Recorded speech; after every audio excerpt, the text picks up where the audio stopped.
নমস্কার, education zone চ্যানেলে সবাইকে স্বাগত জানাই। চ্যানেলটিকে সাবস্ক্রাইব করবেন। আজকে শুরু করছি সাংখ্য দর্শন বা সাংখ্য ফিলোসফি। মহর্ষি কপিল দেবকে সাংখ্য দর্শনের প্রবর্তক এবং প্রতিষ্ঠাতা আখ্যা দেওয়া হয়। সে কারণে সাংখ্য দর্শন কপিল দর্শন নামেও পরিচিত। শ্রুতি, স্মৃতি, পুরাণ প্রভৃতি ভারতীয় সাহিত্যের সর্বত্রই সাংখ্য চিন্তাধারার প্রভাব পরিলক্ষিত হয়। সাংখ্য শব্দের অর্থ হল সাম্যক জ্ঞান, যেটা আমরা সরাসরি জ্ঞান পাচ্ছি বা জানতে পাচ্ছি, সেটি হলো সাম্যক জ্ঞান।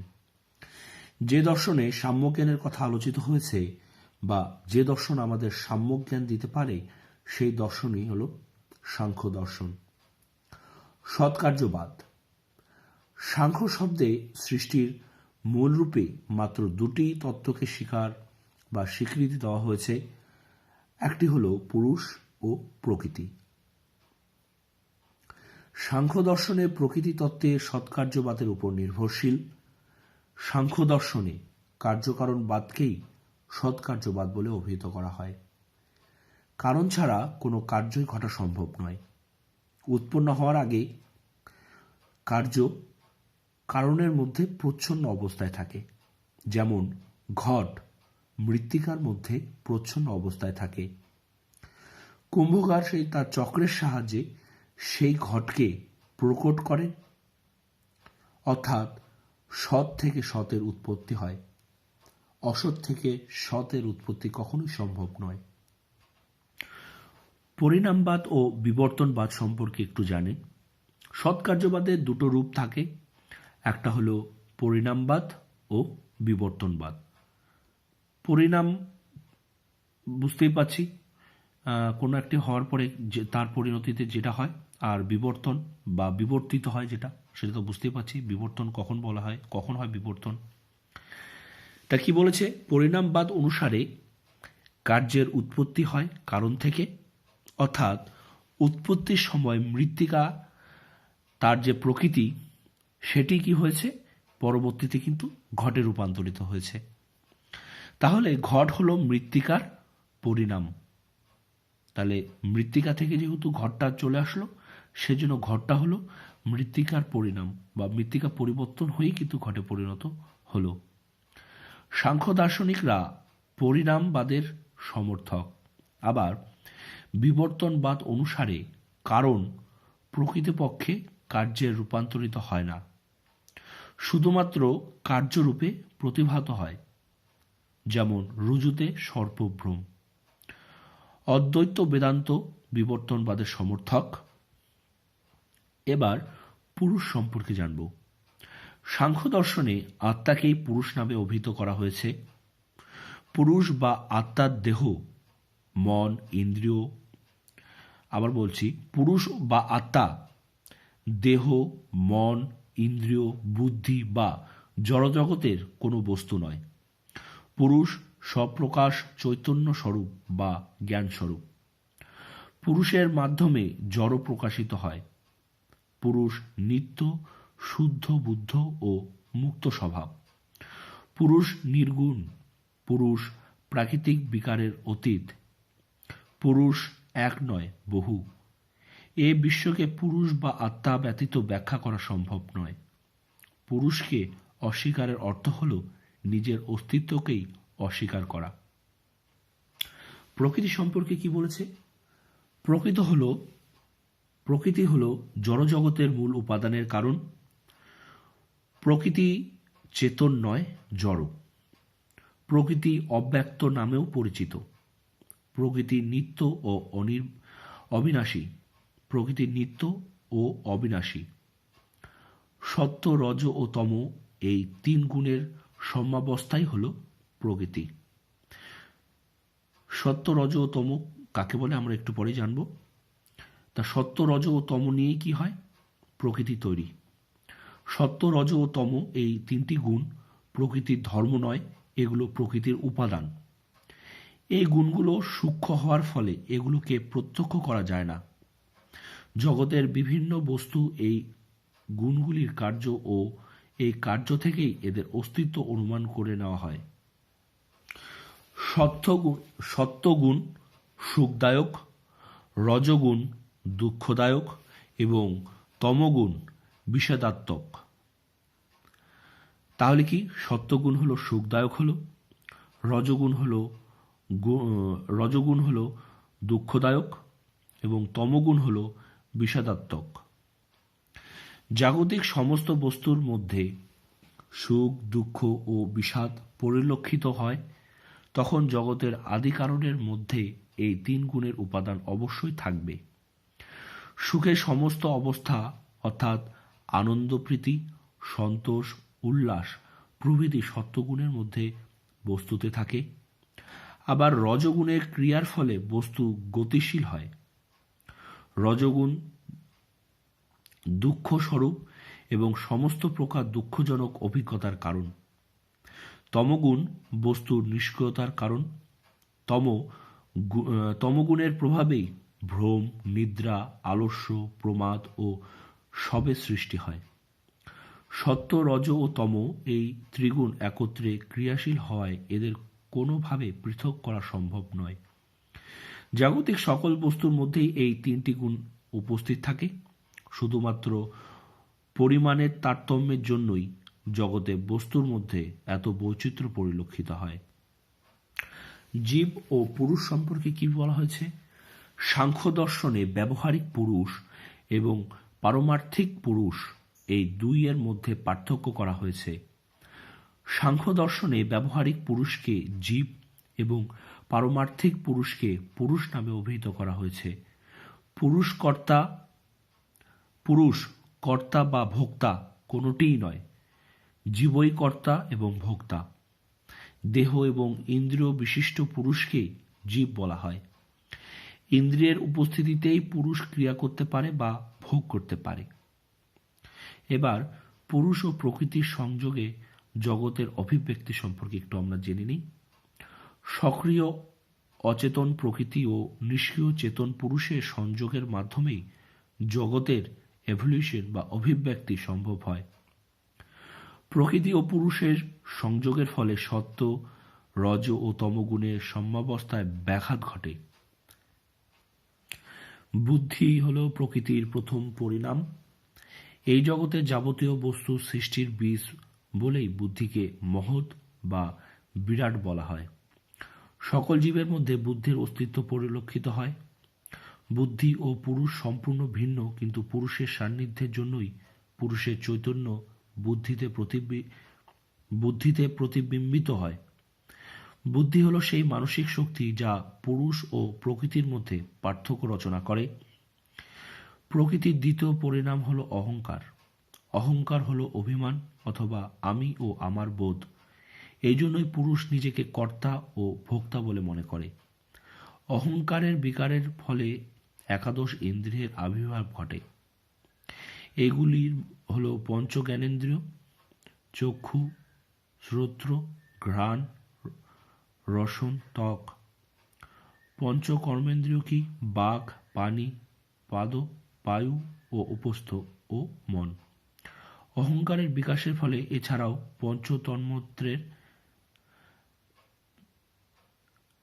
অহংকারের বিকারের ফলে এছাড়াও পঞ্চ তন্মাত্রের, তার মধ্যে হলো শব্দ তন্মাত্র, স্পর্শ তন্মাত্র, রূপ তন্মাত্র, রস তন্মাত্র ও গন্ধ তন্মাত্র আবির্ভাব ঘটেছে। শব্দ তন্মাত্র হলো আকাশ, স্পর্শ তন্মাত্র হলো বায়ু, রূপ তন্মাত্র হলো তেজ, রস তন্মাত্র হলো অপ এবং গন্ধ তন্মাত্র হলো ক্ষিতি উৎপন্ন হয়। তাহলে কি হলো? ক্ষিতি, অপ, তেজ, আকাশ এবং বায়ু। এবার প্রমা সম্পর্কে একটু দেখে নিই। প্রমা তিন প্রকারের: প্রত্যক্ষ, অনুমান ও আপ্তবাক্য। সাংখ্য তিন প্রকারের প্রমাকে, বা প্রমা মানে ভ্যালিড নলেজকে স্বীকৃতি দিয়েছে। একটা হলো প্রত্যক্ষ, দ্বিতীয়টি হলো অনুমান এবং তৃতীয়টি হলো আপ্তবাক্য।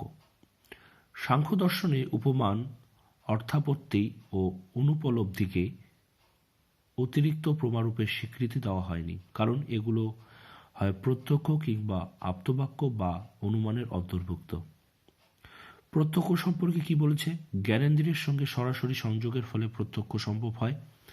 দু প্রকারের প্রত্যক্ষকে সাংখ্য দর্শনে স্বীকৃতি দেওয়া হয়েছে: নির্বিকল্প প্রত্যক্ষ ও সবিকল্প প্রত্যক্ষ। কোনো বস্তু প্রথম ইন্দ্রিয়ের গোচরীভূত হলে বস্তুটির কোনো বৈশিষ্ট্য প্রত্যক্ষ করা যায় না।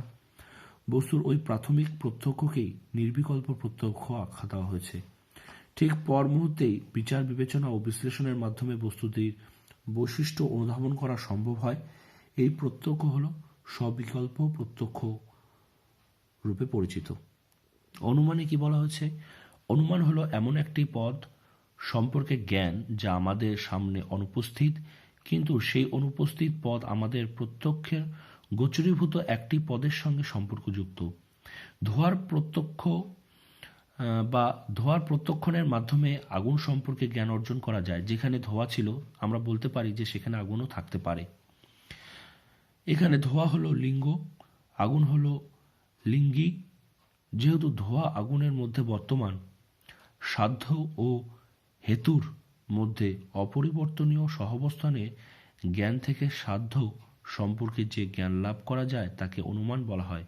হেতু প্রত্যক্ষ থেকে আমরা অপ্রত্যক্ষিত বস্তু জ্ঞান অর্জন করতে পারি। প্রত্যক্ষ করছি দূর থেকে ধোঁয়া উঠছে, তার ফলে কিন্তু আমরা অপ্রত্যক্ষ বস্তু কি বললাম যে সেখানে আগুন আছে বা আগুন থাকতে পারে। এটিই হলো কি হলো অনুমানের মধ্যে পড়ে গেল। এবার ব্যাপ্তি। ব্যাপ্তি হলো সাধ্য ও হেতুর অপরিবর্তনীয় সহাবস্থান। অনুমান ব্যাপ্তির জ্ঞানের উপর নির্ভরশীল। ধোঁয়া থাকলেই আগুন থাকবে, এর অর্থ ধোঁয়া হলো আগুনের দ্বারা পরিব্যাপ্ত। যেখানে ধোঁয়া সেখানে আগুন থাকতেই হবে, বা আগে থাকুক বা সেই সময় থাকুক, সেখানে কিন্তু আগুন থাকতেই হবে। এবার জ্ঞানের উৎসরূপে আপ্তবাক্য সম্পর্কে আমরা একটু জেনে নিই। সাংখ্য দর্শনে আপ্তবাক্যের প্রকৃত জ্ঞানের উৎসরূপে স্বীকৃতি দেওয়া হয়েছে। শব্দ হলো আপ্তবাক্য এবং এটি বস্তু সম্পর্কে জ্ঞান দান করে যা প্রত্যক্ষ বা অনুমানের দ্বারা অর্জন করা সম্ভব নয়। কতকগুলো শব্দ বিশেষ পদ্ধতিতে সাজিয়ে একটি বাক্য গঠিত হয়। শব্দ হলো এমন একটি চিহ্ন যা কোনো বস্তুকে নির্দেশ করে এবং এর অর্থ হলো সেই বস্তু যেটি বাক্যের দ্বারা নির্দেশিত হয়। কোনো বাক্যকে সঠিকভাবে বুঝতে হলে যে শব্দগুলো দিয়ে বাক্যটি গঠিত সেগুলোর অর্থ যথাযথভাবে বুঝতে হবে। সাংখ্য দর্শনে প্রকৃত জ্ঞানের উৎসরূপে বেদ বাক্যকে স্বীকার করা হয়েছে। বেদ কোনো ব্যক্তিবিশেষের দ্বারা লিখিত নয়। জ্ঞানপ্রাপ্ত ব্যক্তিদের দ্বারা বেদ চিরন্তর সত্যকে উন্মোচিত করে। বৈদিক বচন হল স্বীয় প্রতীয়মান। সাংখ্যমতে জ্ঞানের প্রামাণ্য বা যথার্থ কোনো শর্তের উপর নির্ভরশীল নয়, তা জ্ঞানের মধ্যে নিহিত থাকে। অর্থাৎ সাংখ্য দার্শনিকেরা জ্ঞানের স্বত প্রামাণ্যকে স্বীকার করেন। এবার আমরা 3 প্রকার দুঃখ সম্পর্কে জানব। সংখ্যা দর্শনের মতে এই জীবন ও জগৎ দুঃখময়। দুঃখ 3 প্রকারের: আধ্যাত্মিক, আধিভৌতিক ও আধিদৈবিক। ব্যাধি, আঘাত প্রভৃতি শারীরিক দুঃখ এবং কাম, ক্রোধ, লোভ, মোহ প্রভৃতি মানসিক দুঃখ আধ্যাত্মিক দুঃখের অন্তর্ভুক্ত। মানুষ পশু থেকে জনিত দুঃখ হল আধিভৌতিক দুঃখ। ভূত, প্রেত প্রভৃতি অপ্রাকৃত কারণ থেকে সৃষ্ট দুঃখ হল আধিবৈদিক দুঃখ। এই ত্রিবিধ দুঃখের নিবৃত্তি হল মোক্ষ। সুখ, দুঃখ, ধর্ম, অধর্ম এ সমস্তই অন্তঃকরণের ধর্ম। দেহ, মন, অহংকার, বুদ্ধি এসব থেকে পুরুষ ভিন্ন। তাই পুরুষ সুখ, দুঃখ, রাগ, দ্বেষ এবং মোহ থেকে মুক্ত। কিন্তু অবিদ্যার কারণে পুরুষ বুদ্ধি ও ইন্দ্রিয়ের সঙ্গে নিজেকে অভিন্ন বলে মনে করে। এই অভিন্নতার ভাবই হল পুরুষের বন্ধন। অর্থাৎ পুরুষ ও প্রকৃতির মধ্যে অভেদ জ্ঞানই বা অবিবেকই পুরুষের বন্ধনের কারণ। সুতরাং বিবেক জ্ঞান বা ভেদ জ্ঞান অর্জনই হল দুঃখ নিবৃত্তির উপায় স্বরূপ। বস্তুর পুরুষ ও প্রকৃতির ভেদ জ্ঞানকে উপলব্ধি করাই হল তত্ত্বজ্ঞান। এই তত্ত্বজ্ঞানের লাভের মাধ্যমে বিবেক জ্ঞান লাভ করা সম্ভব। ধ্যান ধারণা ও সুকঠিন যোগ অভ্যাসের দ্বারা তত্ত্বজ্ঞান অর্জন করা যায়। সমস্ত দুঃখের নিবৃত্তি হল মুক্তি বা পুরুষার্থ। এই অবস্থায় পুরুষের সুখ দুঃখ কর্তৃত্ব ও ভোক্তৃত্ব সবই মুক্তি দুই প্রকারের, জীব মুক্তি ও বিদেহ মুক্তি। তত্ত্বজ্ঞান লাভের ফলে জীব মোক্ষ লাভ করে। তখন জীবনের কোনো দুঃখই তাকে স্পর্শ করতে পারে না, কিন্তু মোক্ষ লাভের পরেও তার শরীর ধারণ চলতে থাকে। এই জীবনেই বিবেক জ্ঞানের দ্বারা মুক্তি লাভ করাই জীব মুক্তি। মৃত্যুর পর জীব মুক্তি পুরুষ বিদেহ মুক্তি লাভ করে। একেই বিদেহ কৈবল্য বলা হয়। সাংখ্য দার্শনিকরা ঈশ্বরের অস্তিত্বের বিপক্ষে যুক্তি দেন। সাংখ্য দর্শন হল নিরীশ্বরবাদী। সাংখ্য দার্শনিকদের মতে ঈশ্বরের অস্তিত্ব নয়, প্রকৃতিই হল বিশ্বের স্রষ্টা। আত্মার ধর্ম ও অধর্ম হল বিশ্বের মূল কারণ। মহৎ থেকে ক্ষুদ্রতম অণু সমস্তই প্রকৃতির সৃষ্টি। সাংখ্য সূত্র অনুসারে ঈশ্বরের অস্তিত্বের কোনো প্রমাণ পাওয়া যায় না। বেদের আস্তিকতায় যে সমস্ত অনুচ্ছেদ রয়েছে সে সবই মুক্ত আত্মার প্রশংসা সূচক। এবার ঈশ্বরের অস্তিত্বের বিপক্ষে সাংখ্য দার্শনিকরা যে যে যুক্তি দিয়ে থাকেন সেগুলো কি? কোনো কিছু সৃষ্টির পিছনে অবশ্যই কোনো কারণ থাকে, তেমনি এই বিশ্বের সৃষ্টির পিছনে অবশ্যই কোনো কারণ ক্রিয়াশীল। ঈশ্বর যেহেতু নিত্য ও অপরিবর্তনশীল, সেহেতু তার পক্ষে এই বিশ্ব সৃষ্টি করা একেবারেই সম্ভব নয় বা অসম্ভব।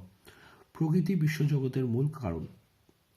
দ্বিতীয়তে কি বলেছে? সাংখ্যমতে ঈশ্বর নিষ্ক্রিয় হওয়ায় তিনি কখনোই স্রষ্টা হতে পারেন না। প্রকৃতির পরিচালক রূপে ঈশ্বরের সত্তাকে মেনে নেওয়া যায় না। যদি বা প্রকৃতির পরিচালক রূপে ঈশ্বরকে মেনে নেওয়া হয়, তবে বলা যায় না যে ঈশ্বর আপন স্বার্থ সিদ্ধির জন্য বিশ্ব সৃষ্টি করেছেন, অর্থাৎ ঈশ্বর এই বিশ্বর স্রষ্টা নন। অচেতন প্রকৃতি এই বিশ্ব জগতের স্রষ্টা। আত্মা স্রষ্টারূপেই ঈশ্বরের অস্তিত্ব স্বীকৃতি নয়, কারণ যদি আত্মা ঈশ্বরের দ্বারা সৃষ্টি হতো তবে তা অবশ্যই বিনষ্টও হতো। যদি আত্মার বিনাশ হয় তবে আত্মার মোক্ষ বা নির্বাণ লাভ কখনোই কথাটি অর্থহীন পড়ে। আবার আত্মা যদি ঈশ্বরের সৃষ্টি হতো তবে অবশ্যই আত্মার মধ্যে ঐশ্বরিক ক্ষমতা পরিলক্ষিত হতো, কিন্তু কার্যক্ষেত্রে তেমন কোনো বিশেষ ক্ষমতা আত্মার মধ্যে সৃষ্ট হয় না, অর্থাৎ ঈশ্বরকে আত্মার স্রষ্টারূপে স্বীকার করা যায় না। চারে কি বলেছে? বেদের রচয়িতা রূপে ঈশ্বরের অস্তিত্বকে স্বীকার করা চলে না। বেদ কোনো ব্যক্তিবিশেষের রচনা নয়। বেদ হল চিরন্তর সত্যের বাহক। যেহেতু চিরন্তর সত্যকে সৃষ্টি বা ধ্বংস করা যায় না, সেহেতু বলা যায় যে বেদ ঈশ্বরের রচনা নয়। পাঁচে কি বলেছে? কর্মফলের সিদ্ধিদাতা রূপে ঈশ্বরের অস্তিত্ব স্বীকার করা যায় না, কারণ কর্ম স্বাভাবিকভাবেই ফল প্রদান করে। 6 নম্বর, পুরুষের সহযোগিতা ব্যতীত প্রকৃতির পক্ষে এই বিশ্ব সৃষ্টি অসম্ভব। সাংখ্য দর্শনে এই কথা স্বীকার করা হয়েছে। সাংখ্য দর্শনের মতে বিশ্ব সৃষ্টির প্রক্রিয়ায় মূল কারণ হল পুরুষ, কিন্তু বিশ্ব সৃষ্টির ক্ষেত্রে পুরুষ এই কারণ হওয়া সম্পূর্ণ যান্ত্রিক প্রক্রিয়া। চুম্বক যেমন লৌহ দ্বারা আকৃষ্ট হয়, পুরুষও এই জগতে ঠিক সেইভাবে পরিচালিত হয়, অর্থাৎ স্বেচ্ছায় নয়, শুধুমাত্র নৈকট্যই এই বিশ্ব সৃষ্টির মূল কারণ। সাদে কি বলেছে? সমস্ত ধর্মশাস্ত্র ঈশ্বরের প্রশস্তি ও বন্দনাগীতিতে পরিপূর্ণ। সাংখ্যমতে এই সমস্ত প্রশস্তি ও বন্দনাগীতি প্রকৃতপক্ষে মুক্ত আত্মার উদ্দেশ্যে রচিত, ঈশ্বরের উদ্দেশ্যে নয়। তাহলে এই হলো আমাদের আজকে সাংখ্য দর্শন বা সাংখ্য ফিলোসফি।